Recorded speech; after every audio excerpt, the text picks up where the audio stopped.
Hi everyone, it's Dr. Kamari Valentine here. Welcome to Just a Minute with Dr. Kamari. In today's podcast, I would like to talk about mindfulness and to link it with the theme that we've been talking about relational trauma. I felt that this podcast, with its focus on mindfulness, really followed from the last couple of podcasts that we've had.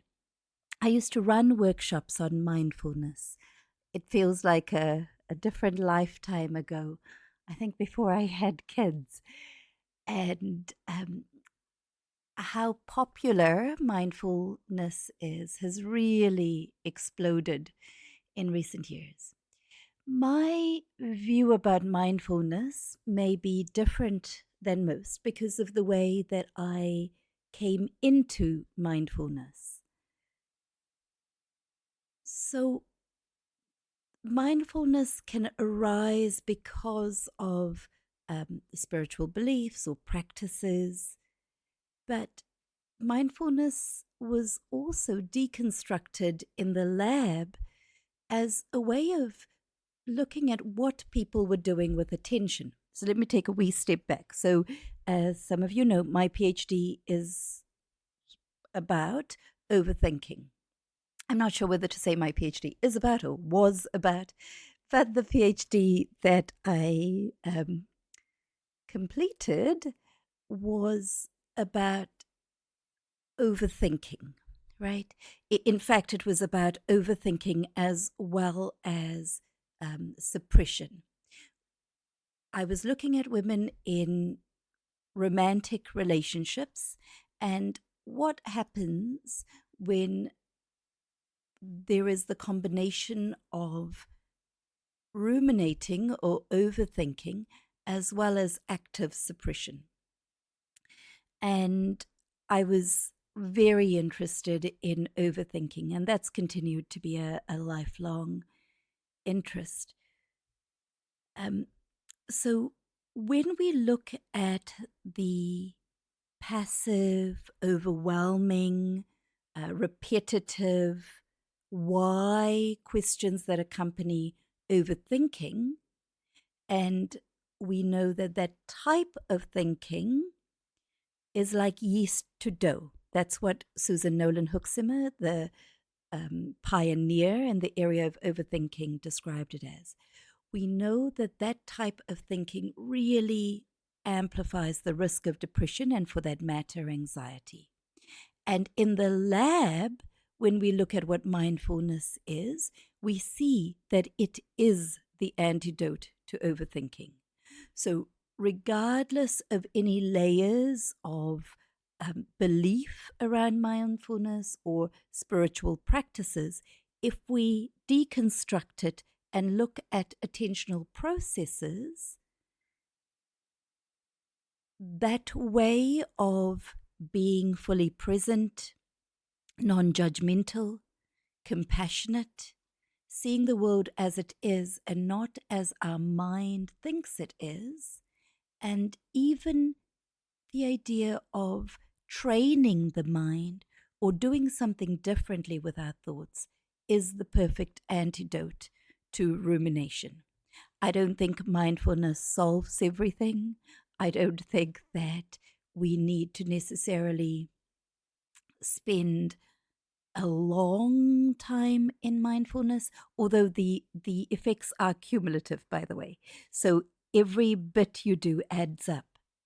Rather, my clinical work has focused on enabling people to have short bursts of mindfulness. And my saying is always smaller but more frequent matters more than one big go. Okay, smaller wee habits. So I've already started talking about mindfulness, which is a way of paying attention. John Kabat-Zinn is often credited with bringing mindfulness to the West. He engaged in studies at the University of Oxford with with researchers called Teasdale and Williams, who were looking at recurrent depression. They developed a protocol, in fact, for group-based mindfulness treatment in order to prevent the relapse of depression. So what John Kabat-Zinn says about mindfulness is that the core invitation is to befriend yourself. It means recognizing, these are his words, recognizing and inhabiting your own intrinsic wholeness and beauty in the only moment any of us ever has, this one. So he has described mindfulness in the past as being present as possible, in a non-judgmental way. And that idea of judgment is so hard to step back from. It's like if I asked you to describe a cake you had eaten, and you described how it tasted really beautiful. It was so delicious. It really made you appreciate food. You could taste the chocolate in it, right? That description is very different from if you said it was a round cake covered in chocolate. I think the diameter was 30 centimeters and the height was about 10 centimeters. It was served on a red plate and there were pansies decorating the edge. In that second description, it is more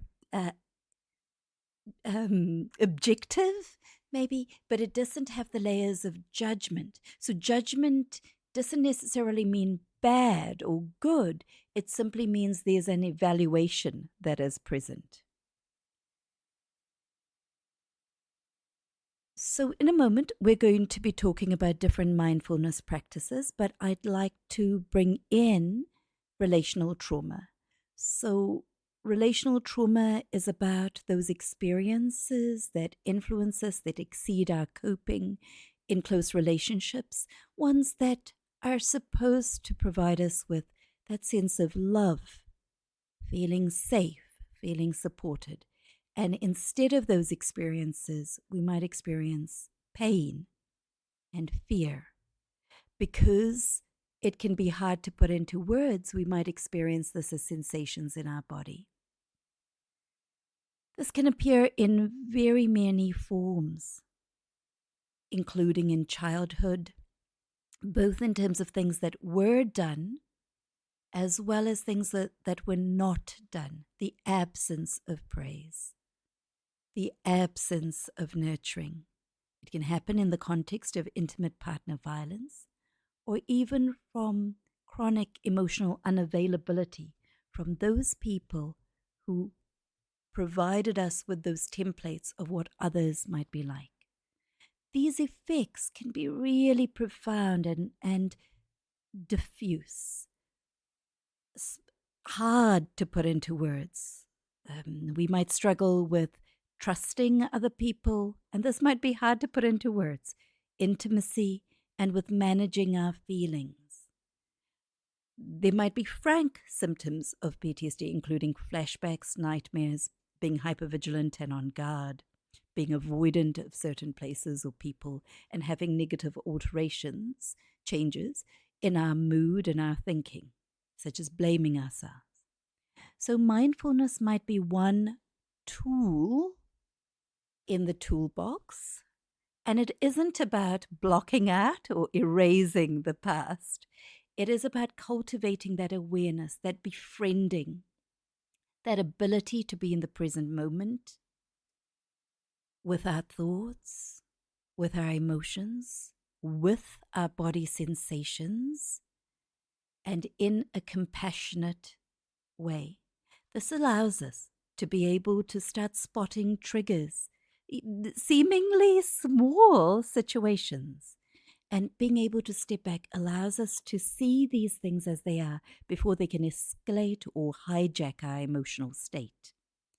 We are better able to observe our emotions in a non-judgy way, instead of being hijacked, swept away, taken for a ride. Mindfulness allows us to see what's happening, to create space, to maybe choose something different.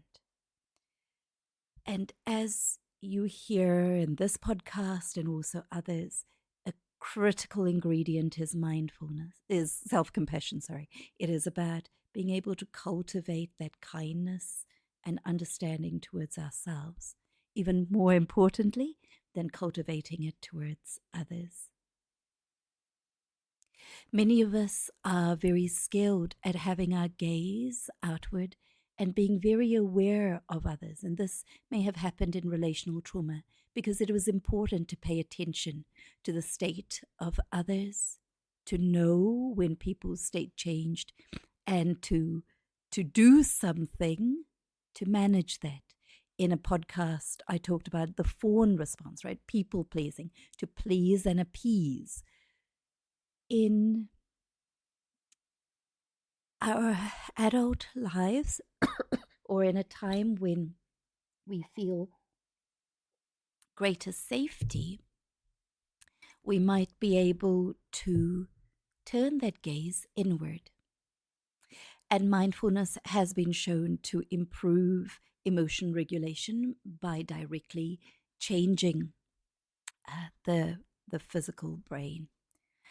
Mindfulness can calm and soothe that nervous system. So let's talk about some mindfulness practices. Probably a starting place is awareness of breath. You might have tried my calm breathing exercise, which is available on streaming platforms such as Spotify. And in this exercise, we bring our attention to our breath. Now, I just want to say that that can be alarming for some people because bringing attention to your physical body may feel profoundly unsafe. So with all practices, including mindfulness practices, I say be curious and start gently. If you feel you can, if you would like to, you might bring attention to your breath in whatever way feels safe, feeling the rise and the fall of your chest or your abdomen. And when your mind wanders, as it will, gently bring it back to your breath. We're not trying to change your breath. We're not necessarily going for deep breaths. We're just bringing our attention to our breath. It can sometimes also be hard to notice the breath. And so a practice I encourage people to do is to put a hand on your abdomen, a kind, gentle hand, and notice your hand moving outward when you take a breath. Ideally, a hand on your chest won't move. But that's bonus points for that.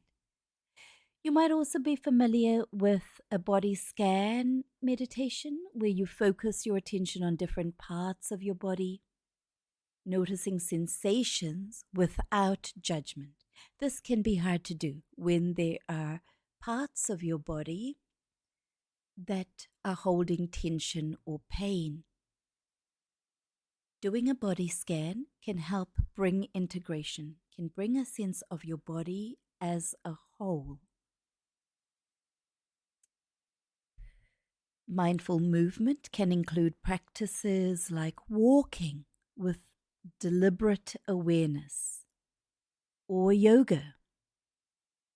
And you may have heard me talk about loving kindness meditation, where we bring attention to the circles of people, including ourselves, trying to cultivate a sense of kindness or compassion. Incidentally, when I drew a card from my card deck, you might know that I have a set of 90 mindfulness cards, mindfulness-based cards for improving self-care. And there are 5 different types of cards. The smallest deck in the card deck actually comes from classical mindfulness instructions. So it includes, I'm just trying to find one of those cards to give you an example. It includes the practices that we would generally do, right? Like I've just pulled out one, which is about drinking a glass of water slowly with awareness, bringing our attention to that sense of taste. You may be familiar with the raisin tasting exercise, which is one of the exercises on the Teasdale-Williams Kabat-Zinn protocol in cultivating mindfulness. Like really tasting something like a raisin, bringing full attention to savoring, to really kind of slowly becoming aware of texture. But I went to my card deck to pull out a card ahead of this podcast. And the card that I pulled out was "Thoughts are not always facts." This is one of my sayings that I used to say on the ward a lot. Okay, so this is at the essence, this is on my affirmation card deck that is within that set. So thoughts can really plague us. All we have are our thoughts. And if we've had those earlier templates, creating thoughts such as people can't be trusted, I have to rely on myself, it's very hard to not see that as a fact. And in this practice, or that card invites us to hold lightly that belief.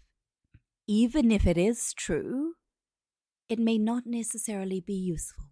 Or maybe it's not quite how our mind sees it.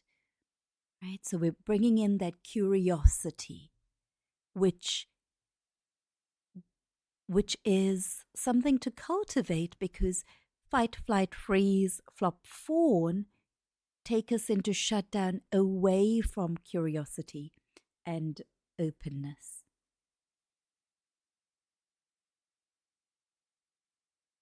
Okay, so I'm just having a wee debate about whether I say anything else here or whether I close. Why don't we close with with a mindful awareness of our feet?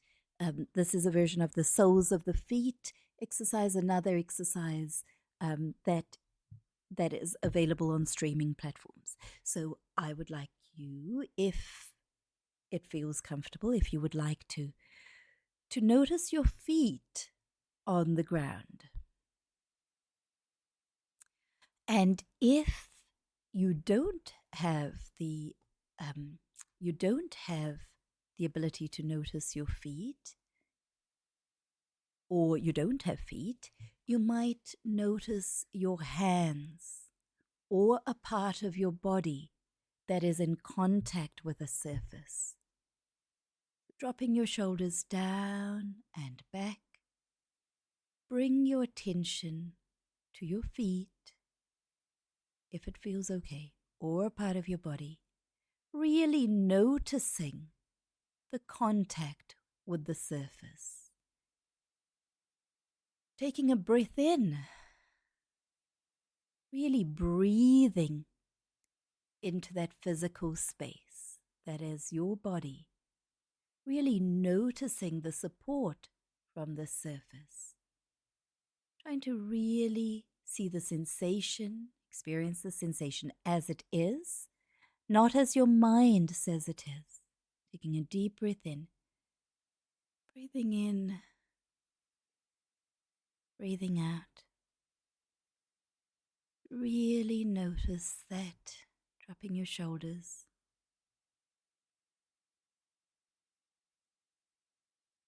When I count down from 5 down to 1, I'll walk you through stepping out of that, perhaps being more present, perhaps being more here.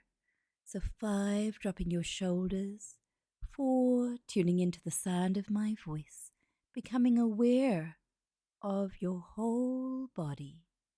3, feeling more present. 2, and 1. Gently open your eyes. So what was it like doing that? Just having that moment of mindful awareness. Remember that mindfulness is a discipline. We might do it for no other reason than training our mind to do something different, than being able to cultivate this practice of stepping back. I hope you found that podcast useful. If you did, please pass it on to a friend. This podcast is available on a range of streaming platforms. If there's a topic you'd like me to talk to, let me know. On Facebook, I'm Dr. Kumari NZ. All right, everyone.